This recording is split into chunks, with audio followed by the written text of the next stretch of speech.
Hello everyone, this is Relic Jones and welcome back to continuing the Halo mini collection.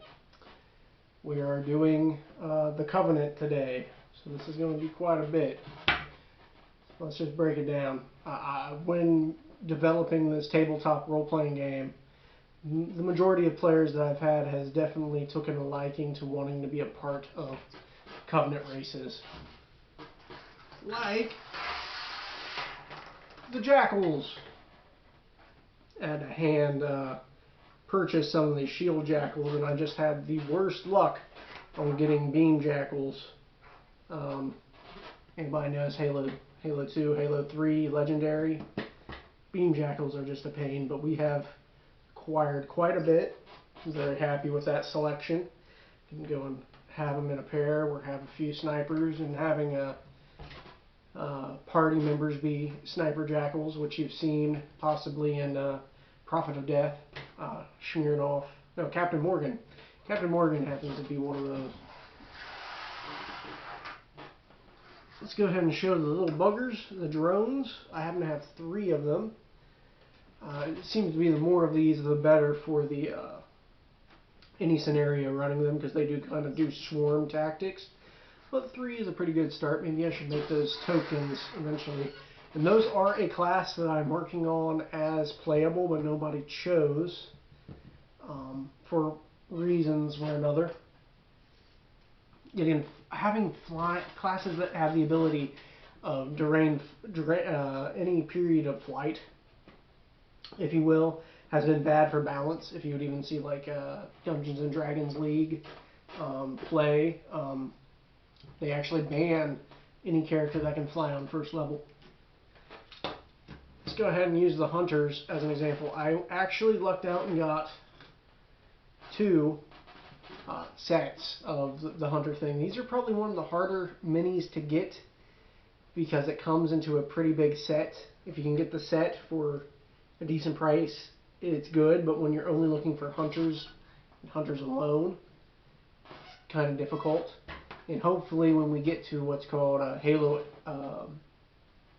AWOL mission, which is a really long scale Halo campaign, we'll go into a couple jackals, hunters. I don't know why I said that in it, because there's a few members that want to play a pair of hunters. Then we got staple,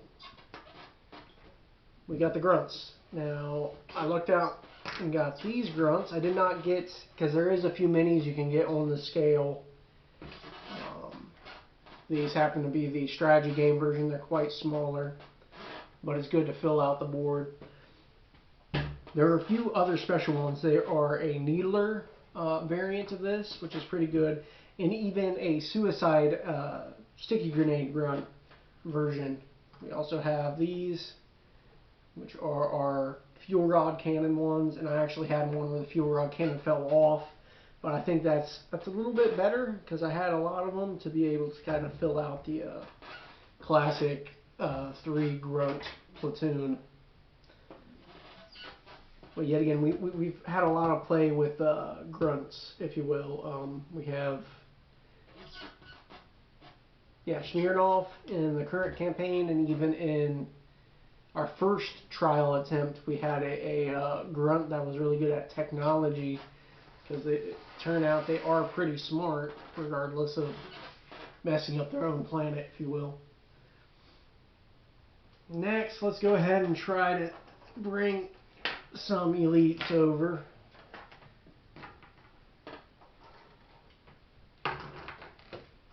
I do have quite a collection of options for them.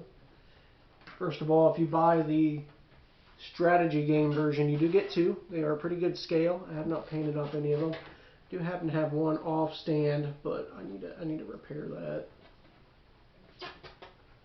So you got the classic blue. They would go good with a squad of grunts, like the original game. There's even some sort of alternate colored options, and you can even find yourself a carbine one if you want to get pretty good. The mechanics in the game that we were working on is where you can loot the weapons off of bodies, so whatever, that's a balancing thing for the Dungeon Master, where what we call the GM, or the Grave Mine, to deal with is whatever you throw at your opponent, they'll eventually be able to pick up the weapon and throw it back at you. You even got like cloaked variants, which is a little odd. Zealots for the energy sword. That's why, if you remember, the Prophet of Death campaign, they bought an energy sword, but it was depleted. There's even means of like rolling to see how much energy is left. We have an ammo dice where every time that you take a shot, you have to roll down the ammo dice. There's even a cloaked version of that. Trying to work on mechanics for cloaking devices. Some of the equipment that was in Halo 3 that kind of got phased out for armor abilities and stuff like that, which I think is foolish. But oh well. There's our elites.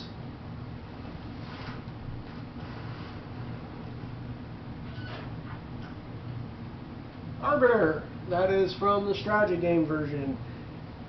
You'll luck out with a couple options. We have him with a needler, him with a beam cannon. I lucked out to get the Invis energy sword Arbiter. An Arbiter in your campaign, yet again, a pretty good boss.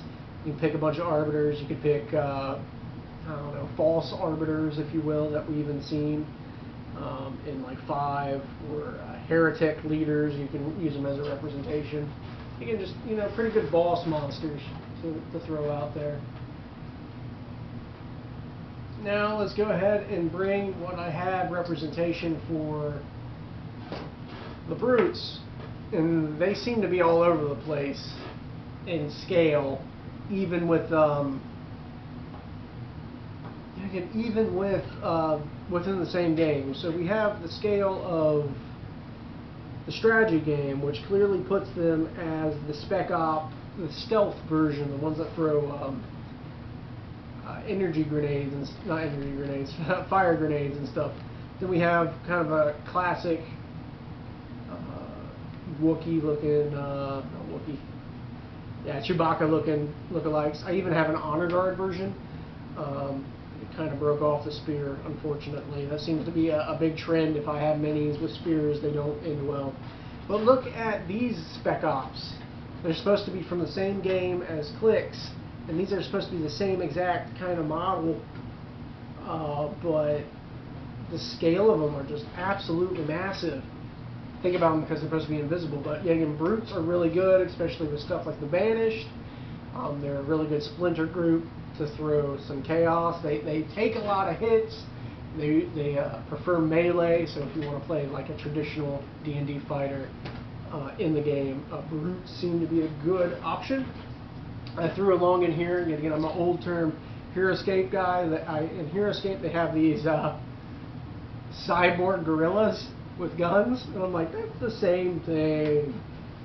I did luck out to get myself a Tartarus as well, which again, Tartarus, big boss guy.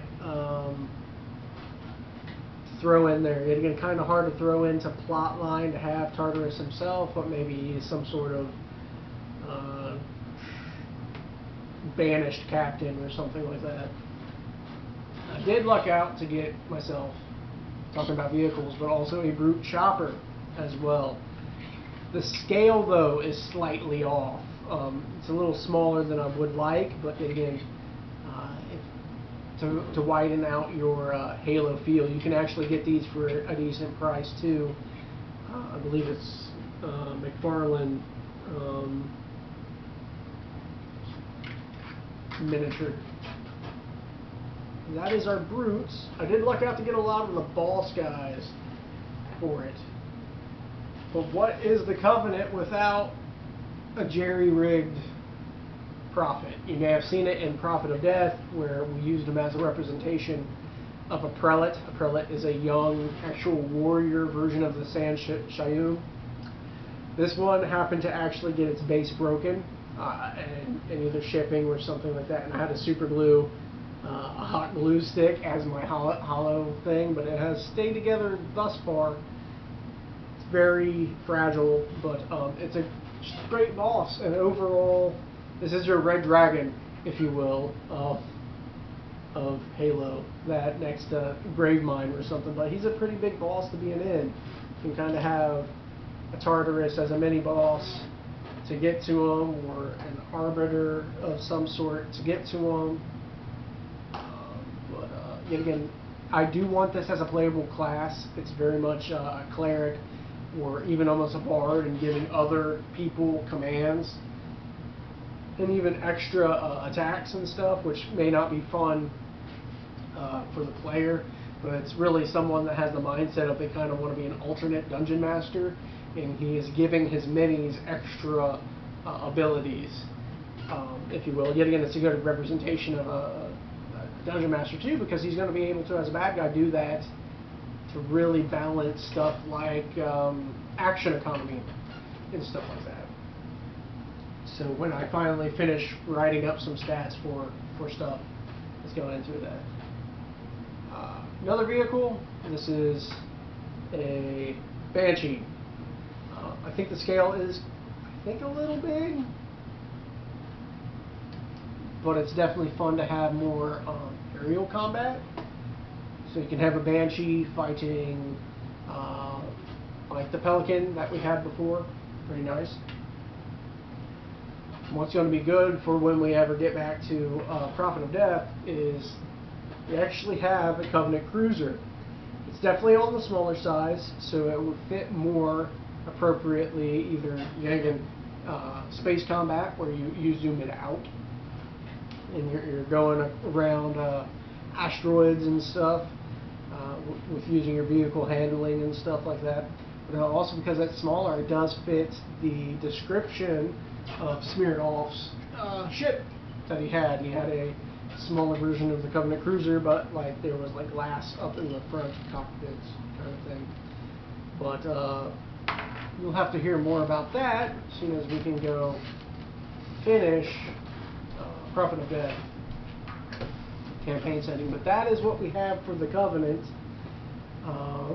Comment like what you with the minis and stuff. I hope you're excited for eventually getting a hold of this, and we'll do a how to fill it out, probably outside of getting race and abilities. We'll eventually also give a weapon playtest thing. We have special abilities, which is called Special Ops, and I would like to be able to fill that out and to give weapons, and maybe even like some description of armor. Armor's been a difficult thing to deal with too, but I gotta hammer that out with the gang when I can finally have them over to talk about it. But tell me your thoughts down below about Halo themed tabletop RPGs and the mini collection. This is Jones signing out.